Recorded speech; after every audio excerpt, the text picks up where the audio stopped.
Selamat datang di channel Alur Donghua.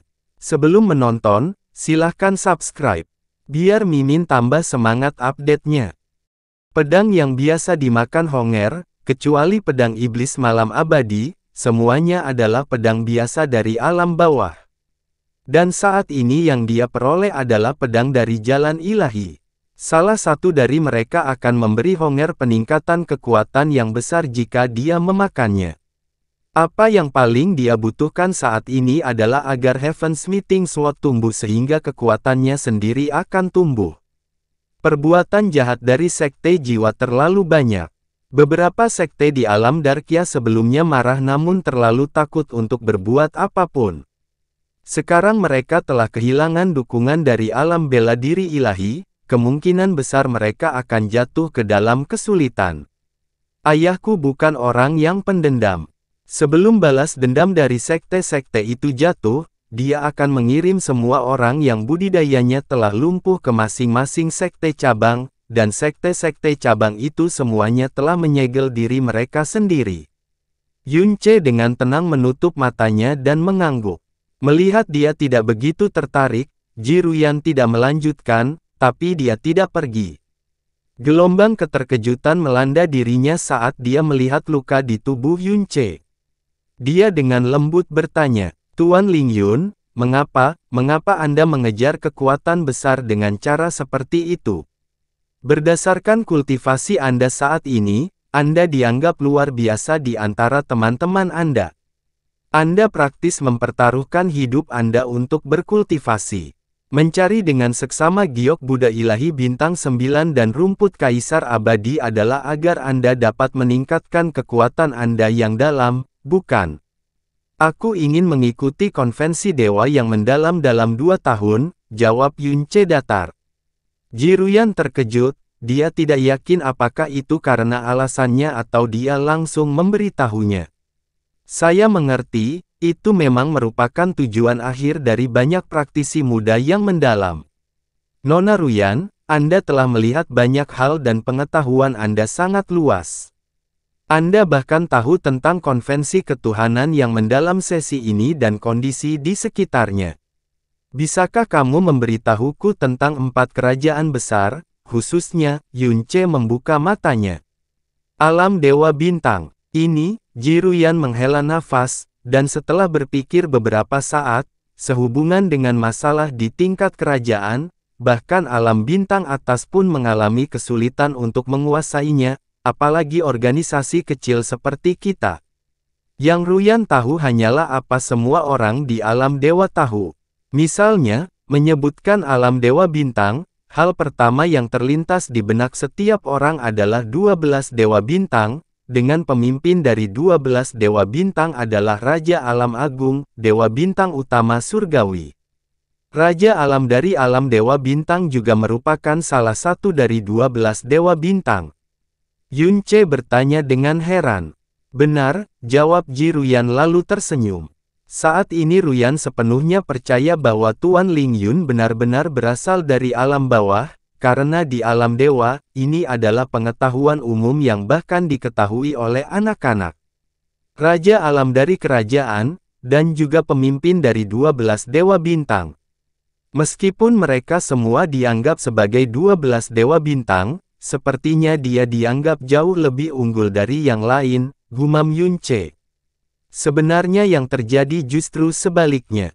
Jiruyan tidak setuju, sambil menggelengkan kepalanya. Dalam hal kekuasaan, yang terkuat di antara 12 dewa bintang adalah Dewa Bintang Serigala Surgawi.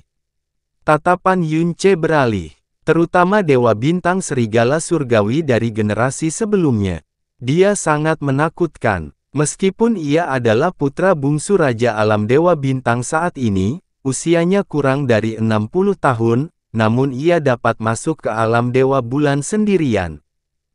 Pertarungan itu menyebabkan ketenarannya melambung tinggi, bahkan kita dari alam bintang rendahan semua mengetahui prestasinya. Tidak ada yang ragu bahwa dia pada akhirnya akan melampaui Dewa Bintang Utama Surgawi, dan bahkan mungkin menjadi Dewa Bintang Serigala Surgawi terkuat sepanjang sejarah. Siapa sangka dia akan jatuh lebih dari 1 dekade yang lalu. Banyak orang mengatakan bahwa ini adalah akibat dari kecemburuan langit. Alis Yunche menegang, kakak Jasmine. Namun, yang paling mengejutkan semua orang adalah ketika Dewa Bintang Serigala Surgawi generasi sebelumnya jatuh, alam Dewa Bintang segera memiliki orang lain untuk menggantikannya, dengan afinitas yang lebih tinggi yang melampaui generasi sebelumnya. Jiruyan menggelengkan kepalanya, sungguh sulit dipercaya, tampaknya keberuntungan menyinari alam Dewa Bintang di generasi ini. Saya harap keberuntungan ini tidak berlanjut sehubungan dengan proyek Dewa Sejati mereka. Ya Tuhan, rencana, apa itu? Yunche berseru kaget, sebenarnya ada 2 kata Dewa Sejati di dalamnya, mengirimkan gelombang keterkejutan ke dalam hatinya. Jiruyan tertawa. Di tingkat kerajaan, mereka yang berada di puncak alam Master Ilahi sedang mencari cara untuk menerobos, mencapai alam yang lebih tinggi. Dari 4 kerajaan wilayah Ilahi Timur, selain alam surga abadi, alam Raja Brahma, alam Dewa Bintang, dan alam Dewa Bulan semuanya sedang menempuh jalur Dewa Sejati, khususnya alam Raja Brahma dan Dewa Bintang. Dunia, bertahun-tahun yang lalu, ada petunjuk bahwa mereka akan menemukan metode untuk mencapai tingkat Dewa Sejati, namun itu seharusnya hanya berita palsu. Dewa tetaplah dewa, manusia tetaplah manusia. Mustahil bagi manusia untuk mencapai ketinggian para dewa yang telah punah.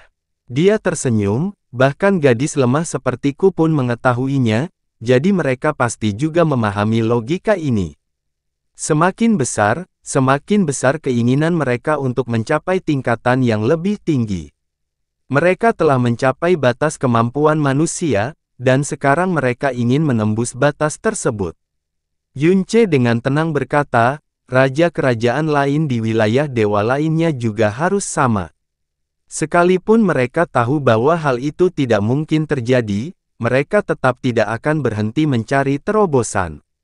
Jiruyan tanpa berkedip menjawab dengan senyum ceria, sepertinya Tuan Ling Yun menantikan kerajaan. Saya mendoakan yang terbaik untuk Anda sebelumnya jika Anda benar-benar mengikuti konvensi dewa yang mendalam. Setelah Anda memasuki alam dewa surga abadi, Anda akan dapat melihat anggota kerajaan. Mungkin Anda bahkan bisa bertemu dengan para ahli dari kerajaan wilayah ilahi barat. Wilayah ilahi barat. Yunche terkejut, mengapa tepatnya wilayah ilahi barat? Itu karena wilayah ilahi utara dan selatan tidak akan menghadiri konvensi tersebut, jawab Jiruyan. Mengapa demikian? Jiruyan dengan lembut menjelaskan, dari alam dewa yang luas, wilayah ilahi barat adalah yang terbesar dan terkuat di antara semuanya. Alam dewa naga juga merupakan alam unggulan di antara mereka. Ras naga sejati sangat kuat dan ditakuti. Mereka sombong tapi tidak kejam. Mereka dipuja dan dipuja oleh banyak makhluk hidup dan wilayah ilahi barat dipimpin oleh alam dewa naga.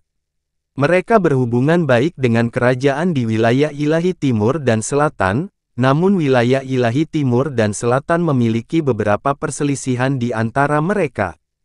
Adapun wilayah ilahi utara, Jiruyan berhenti sejenak sebelum melanjutkan, wilayah-wilayah ilahi utara adalah yang terkecil dan kekuatannya paling lemah.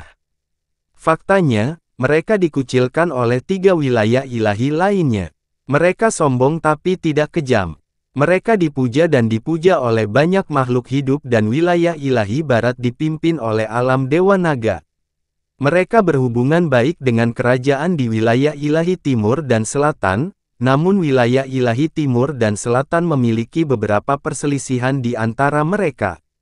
Adapun wilayah ilahi utara, Jiruyan berhenti sejenak sebelum melanjutkan, wilayah-wilayah ilahi utara adalah yang terkecil dan kekuatannya paling lemah. Faktanya, mereka dikucilkan oleh 3 wilayah ketuhanan lainnya.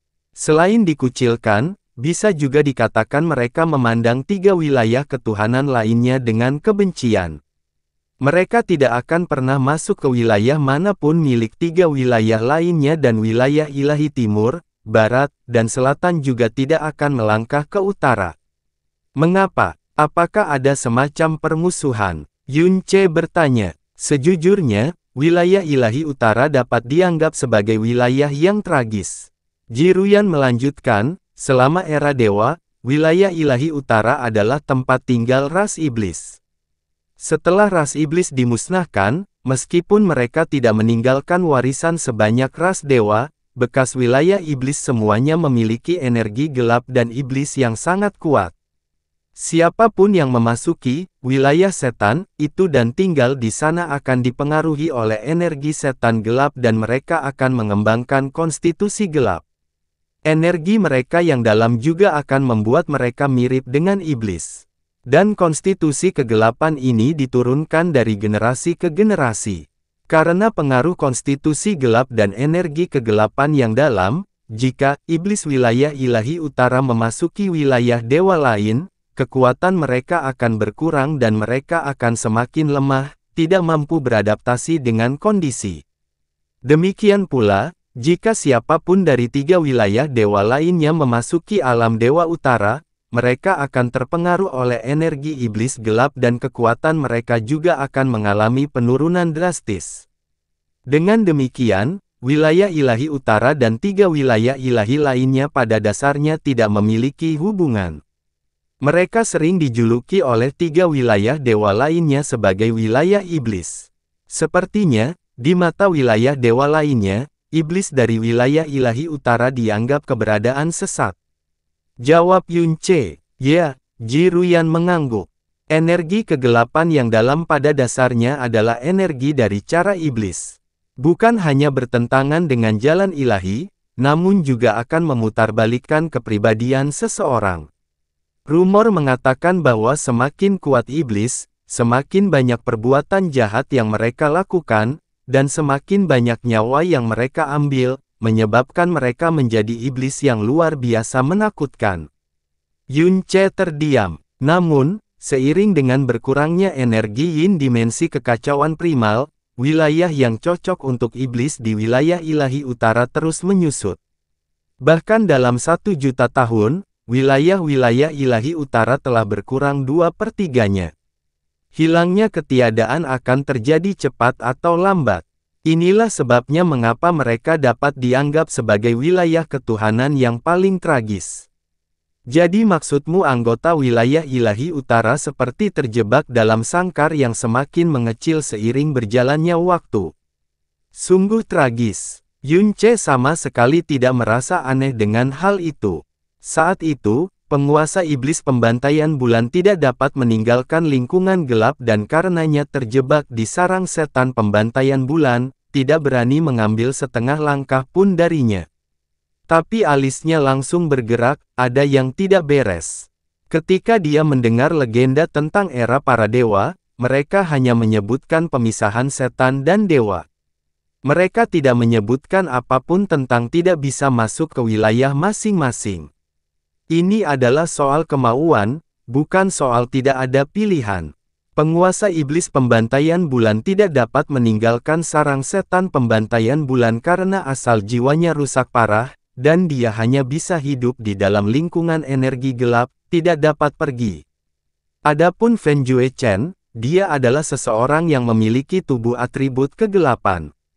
Kekuatannya juga telah berubah menjadi energi kegelapan yang mendalam. Meskipun kepribadiannya telah berubah dan mirip dengan bagaimana Jiruyan menggambarkan wilayah ilahi utara, Fen Juechen tidak pernah hidup di lingkungan yang gelap. Suanyuan Wentian, yang berakhir dalam situasi yang sama juga seperti ini. Mungkin lingkungan kegelapan akan mempengaruhi tubuh dan kekuatan mereka, menyebabkan dampak buruk, tapi itu seharusnya tidak menjadi masalah kelangsungan hidup. Seharusnya ada alasan khusus kenapa penduduk wilayah ilahi utara tidak bisa meninggalkan wilayah iblis mereka. Apakah mereka dipaksa untuk bersembunyi? Yunce tiba-tiba bertanya. Saat salah satu iblis meninggalkan wilayah ilahi utara, apakah mereka akan diburu oleh anggota wilayah ilahi lainnya? Tentu saja, Jiruyan menjawab tanpa ragu-ragu, dan dia secara khusus menggunakan kata tentu saja. Iblis adalah makhluk yang menakutkan. Jika wilayah ilahi utara lenyap seluruhnya, ancaman tersembunyi terhadap alam dewa akan berkurang. Yunce tidak melanjutkan. Jasmine juga telah memperingatkannya lebih dari sekali untuk tidak mengungkapkan energi mendalam kegelapannya, karena mereka yang memiliki energi mendalam kegelapan dianggap sesat dan kekejian di mata orang lain. Hal ini sangat parah hingga memicu ketakutan yang meluas pada semua makhluk hidup. Mereka ditolak oleh segala sesuatu yang ada di bawah matahari. Apa yang dikatakan Jasmine dapat dikonfirmasi oleh ekspresi Jiruyan karena tampaknya semua penghuni alam dewa mempercayai hal ini. Saat mereka berdua sedang berbincang, tanpa sepengetahuan mereka, jauh di atas langit ada seorang gadis muda dengan gaun warna-warni. Dia dengan marah dan marah berkata, "Mengapa dia masih belum pergi?" Wanita penuh kebencian itu, "Tidak, kakak ipar yang penuh kebencian itu, dia sebenarnya sangat dekat dengan wanita ini, dan banyak hal yang ingin mereka bicarakan satu sama lain, sangat menjijikkan." Luka Yunce sudah stabil, kulitnya tampak jauh lebih baik. Kemudian, dia tiba-tiba teringat sebuah benda dan mengambil batu misterius berwarna abu-abu yang dia peroleh dari Lei Qianfeng dari mutiara racun langit. "Nona Ruyan, saya memperoleh barang ini dari mayat Lei Qianfeng, itu seharusnya bukan batu dalam biasa. Apakah kamu dapat mengenali apa itu?" Melihat sekilas batu putih keabu-abuan di tangan Yunce, alis Jiruyan melonjak, seolah dia tidak berani mempercayai tebakan pertamanya. Dia dengan hati-hati mengambilnya dari telapak tangan Yunce. Setelah beberapa saat dia mengangkat kepalanya dan berseru kaget, "Batu ilusi kekosongan." Pengetahuan Jiruyan sangat luas dan luas. Dia telah melakukan kontak dengan harta karun langka yang tak terhitung jumlahnya di dunia, namun dia memiliki reaksi yang begitu kuat. Yunce melanjutkan dengan pertanyaan, "Apa itu batu Void Illusion? Apa gunanya?" Jiruyan mengangkat kedua tangannya, keterkejutan di wajahnya belum hilang. Hanya berdasarkan levelnya, batu ilusi kekosongan dianggap jauh lebih baik dan memiliki kualitas yang jauh lebih tinggi daripada giok Buddha bintang 9 ilahi. Jumlahnya jauh lebih langka. Terlebih lagi, batu ilusi kekosongan adalah sumber daya tak terbarukan, begitu kau menggunakannya, seluruh kekacauan primal selamanya akan menjadi satu batu pendek. Kejutan muncul di wajah Yunce, bahkan lebih langka dan memiliki kualitas yang jauh lebih tinggi daripada giok Buddha bintang 9 ilahi. Sehubungan dengan Void Illusion Stone, ada dua catatan dan rumor yang berbeda. Ada yang mengatakan bahwa itu diciptakan dari World Piercer, salah satu harta karun surgawi yang mendalam. Yang lain mengatakan bahwa World Piercer lahir dari batu asal ilusi kekosongan raksasa. Setelah batu itu keluar, batu asal ilusi kekosongan itu hancur berkeping-keping, menyebarkan batu ilusi kekosongan yang tak terhitung jumlahnya ke seluruh kekacauan primal. Tidak peduli rumor mana yang benar, satu hal yang pasti, ia memiliki kekuatan spasial setingkat World Piercer, meskipun hanya sekali pakai. World Piercer adalah harta karun yang berada di peringkat 6 teratas harta karun surgawi yang mendalam. Itu memiliki kemampuan terkuat dibandingkan dengan semua harta lainnya sehubungan dengan kekuatan spasial.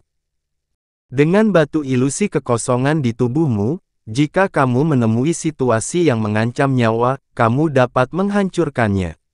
Anda dapat menggunakan energi spasial berikutnya yang dilepaskan untuk berteleportasi ke ruang lain, lanjut Jiruyan. Tentang ini, sepertinya batu dalam spasial biasa atau formasi teleportasi dapat melakukan fungsi yang sama juga. Kata Yunce, sedikit tidak yakin.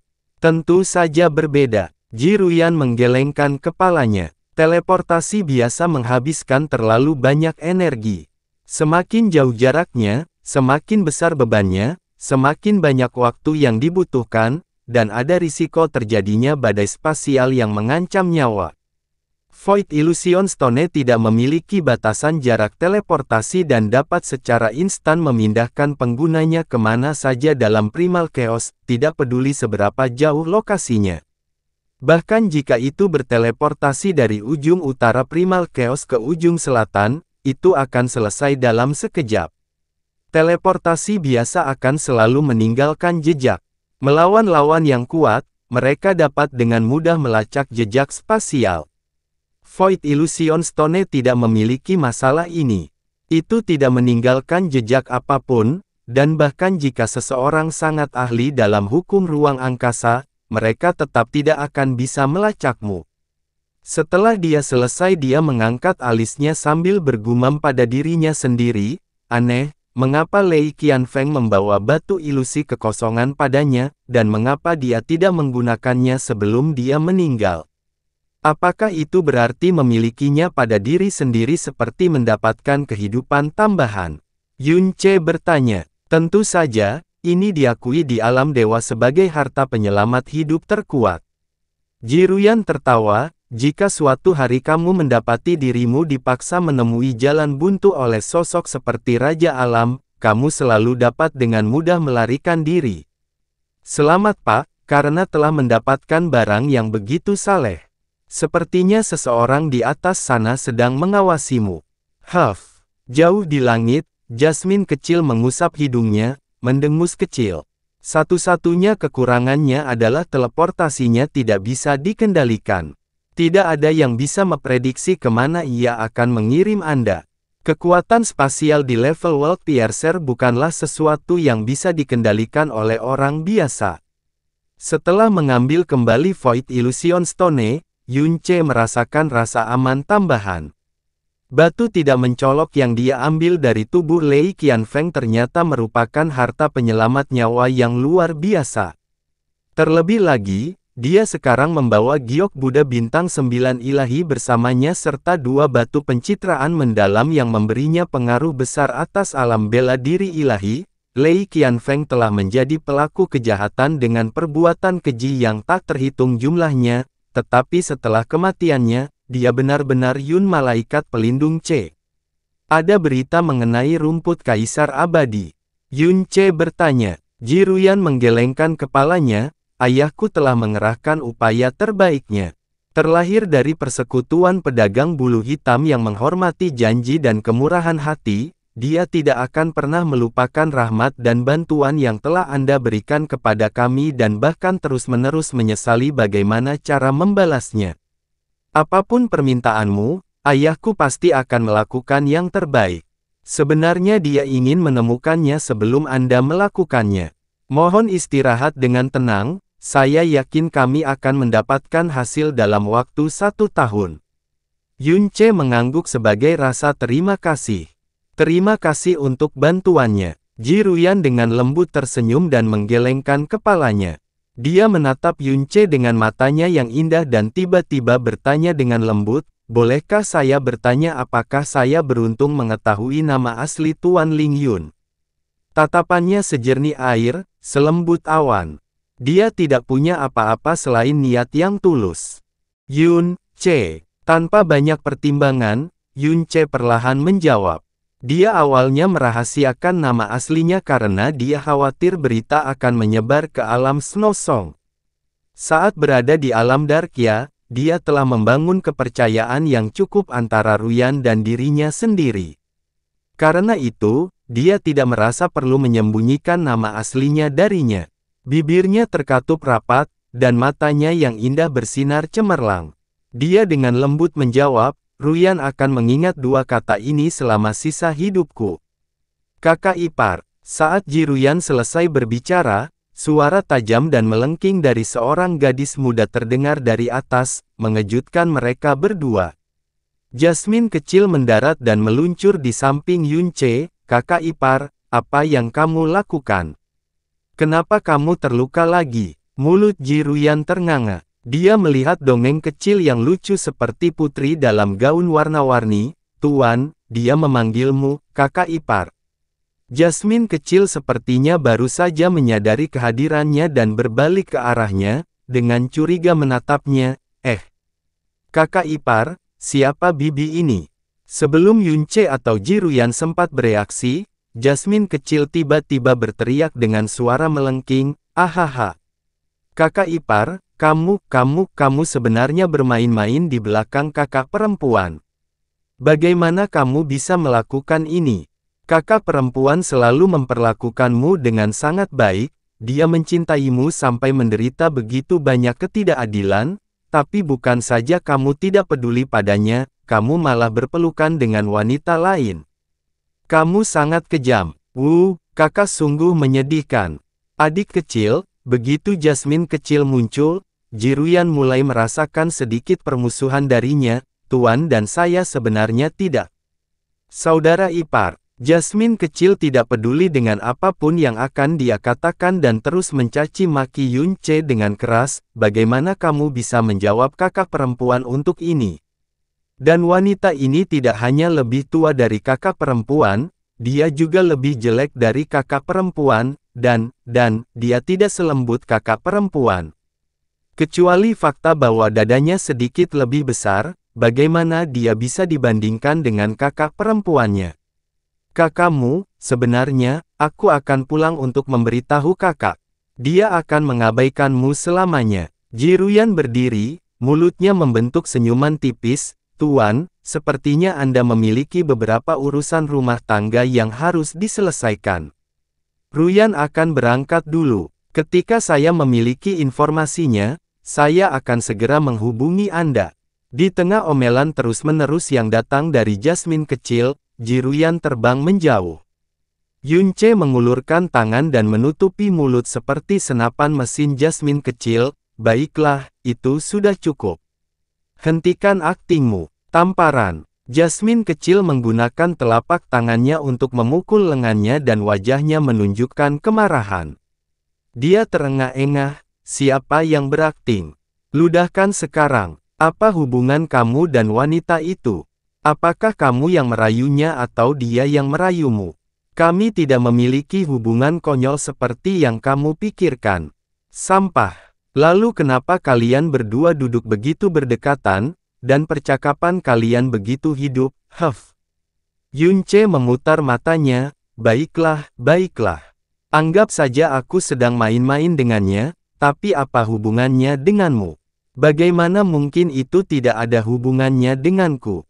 Suara Jasmine kecil naik 1 oktav, "Kamu adalah kakak iparku, kamu sudah mempunyai kakak perempuanku, bagaimana kamu bisa main-main dengan wanita lain?"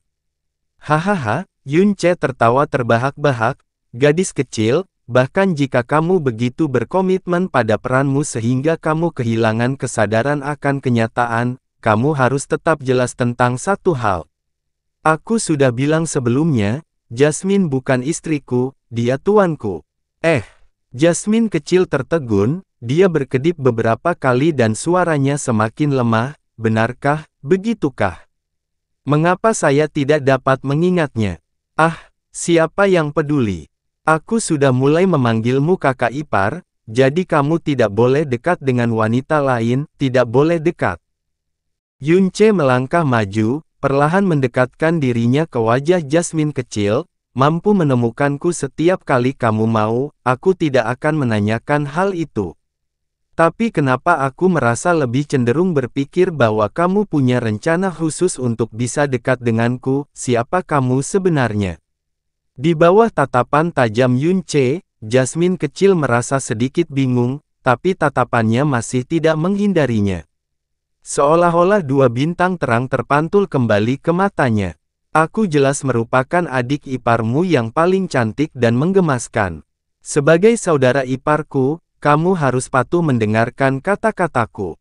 Jangan terlalu dekat dengan wanita itu mulai sekarang, bahkan, jangan dekat-dekat dengan wanita lain, jika tidak, Dia memberinya tatapan tajam dan mengancam sebagai peringatan.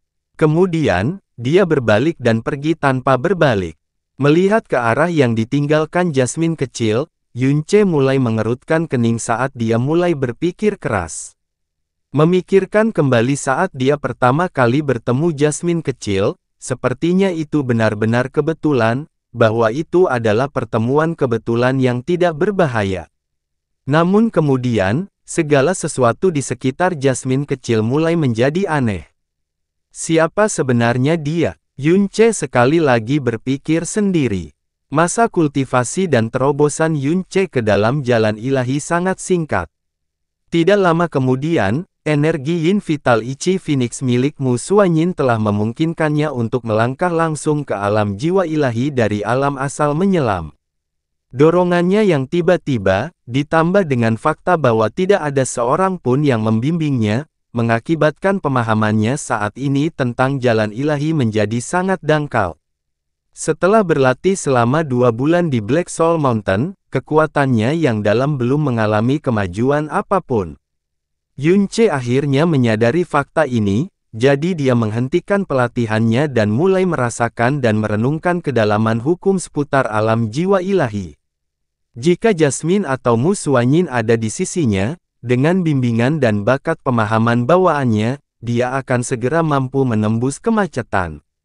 Bahkan jika dia tidak mendapat bantuan dari benda atau harta eksternal apapun, kekuatan mendalamnya akan meningkat pesat, jauh melampaui ahli mendalam biasa lainnya. Namun sendirian, dia bahkan tidak stabil di alam asal ilahi, jadi ingin melewati alam jiwa ilahi tanpa bantuan adalah tugas yang sangat sulit. Kekuatannya yang luar biasa unik, dan tubuhnya menyimpan beberapa rahasia yang tidak bisa diketahui orang luar, jadi dia menahan diri untuk tidak mencari bantuan dari ahli lain. Akibatnya, pengetahuan dan pemahamannya tentang jalan ilahi sangat dangkal sehingga membuat kemajuannya menjadi sangat lambat. Sebelum dia menyadarinya, Yunce sudah menghabiskan 5 bulan di Black Soul Mountain. Kekuatannya yang dalam masih berada di alam jiwa ilahi tingkat kedua. Dia belum membuat kemajuan sedikit pun. Membuka matanya, Yunce menghela nafas berat, latihan dengan jalan ilahi sangat sulit. Ketika saya masih di alam Snow Song, saya tidak merasa demikian, tetapi sekarang saya telah meninggalkan guru, Pedang dengan aura ilahi yang kuat digigit berkeping-keping oleh Honger, seperti sepotong es tipis dan lembut yang dihancurkan menjadi berkeping-keping. Honger dengan gembira mengunyah sambil berbicara dengan mulut penuh pada saat yang sama, "Tuan, mengapa tidak kembali? Di sana sangat putih." Honger sangat menyukainya. "Jika saya kembali, guru akan membunuh saya. Jika aku mati, kamu pada akhirnya akan mati kelaparan." Mengingat peristiwa yang terjadi di primordial mendalam Ark, dan keadaan mengigau serta tangisan Mu Suanyin, dia menarik napas dalam-dalam dan menyeka dahinya. "Sepertinya kita hanya memiliki rumput kaisar abadi yang harus dicari saat ini." Fluktuasi energi yang sangat besar tiba-tiba datang dari giok transmisi suara Yunce. Dia segera mengambilnya. "Tuan, ada berita tentang rumput kaisar abadi." Yunce segera berdiri. "Di mana itu? Alam bintang yang mana?" Alam Darkya Utara adalah alam bintang 3 yang tampaknya saling terhubung. Ketiga alam bintang tersebut menghadap ke wilayah yang terdapat lautan luas. Dan di tengah lautan itu terdapat sebuah pulau bernama Pulau Laut Ilusi. Undulasi rumput kaisar abadi rupanya berasal dari salah satu alam rahasia kuno yang terletak di pulau itu. Rumput kaisar abadi hanya dapat dilahirkan dari kekacauan primal dan biasanya muncul di alam rahasia kuno. Ia hampir selalu muncul di alam rahasia alam bintang atas atau tengah. Kemunculannya kali ini di alam bintang bawah adalah pemandangan yang sangat langka. Alam bintang rendah. Yunce terkejut. Itu benar, ini seharusnya menjadi kabar baik. Tapi Pulau Laut Ilusi tidak memiliki penguasa tetap dan bukan milik dunia bintang manapun. Itu diatur oleh ketiga sekte penguasa yang mengendalikan alam bintang 3. Alam rahasia Pulau Alam Kuno Laut Ilusi membutuhkan ketiga sekte penguasa yang hadir untuk membukanya. Mengetahui bahwa Yunce tidak mengerti tentang berbagai dunia bintang besar, dia mulai menjelaskan, alam kuno Laut Ilusi adalah alam rahasia yang relatif terkenal. Sebagian besar alam rahasia di alam bawah telah melemah kekuatannya, beberapa di antaranya sudah diambang kehancuran. Meskipun alam kuno Laut Ilusi dianggap kecil, energi dan hukum di dalamnya sangat kuat, tanpa ada tanda-tanda kemunduran. Setiap kali mereka membuka dunia, beberapa pertemuan dan peluang yang tidak disengaja selalu muncul. Dengan demikian, alam bintang 3 memandang alam kuno Laut Ilusi sebagai harta karun yang besar, namun mereka belum menjelajahinya secara berlebihan dan hanya membuka alam tersebut setiap 50 tahun.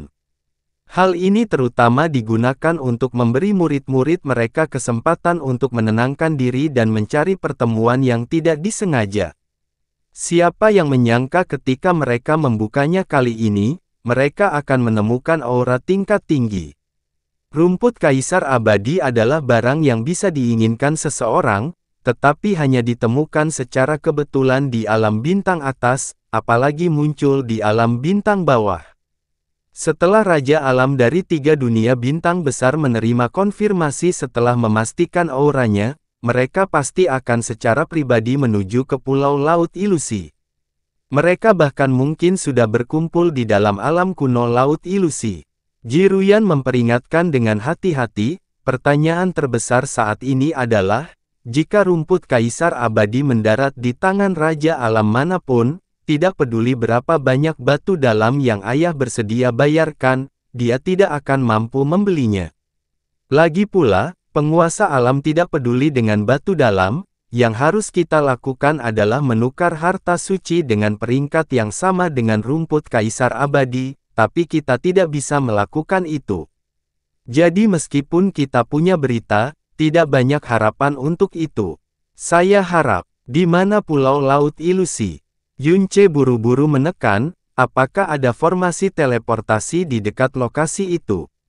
Jiruyan langsung memahami niatnya, dan dengan cemas menjawab, Tuan, Anda tidak boleh memendam niat seperti itu. Pulau Laut Ilusi dimiliki oleh 3 alam bintang tersebut.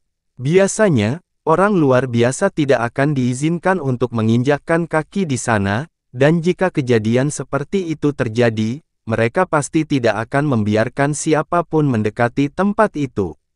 Informasi lebih lanjut pasti akan dikunci sepenuhnya. Apakah ada atau tidak? Yunce menekan sekali lagi. Memang ada, alam Darkia tidak jauh dari Pulau Laut Ilusi, kalau tidak, kita tidak akan menerima berita secepat ini. Aku sedang menuju ke kota Darkia sekarang. 6 jam kemudian, Yunce tiba di pusat kota Darkia dan Jiruyan sudah menunggunya.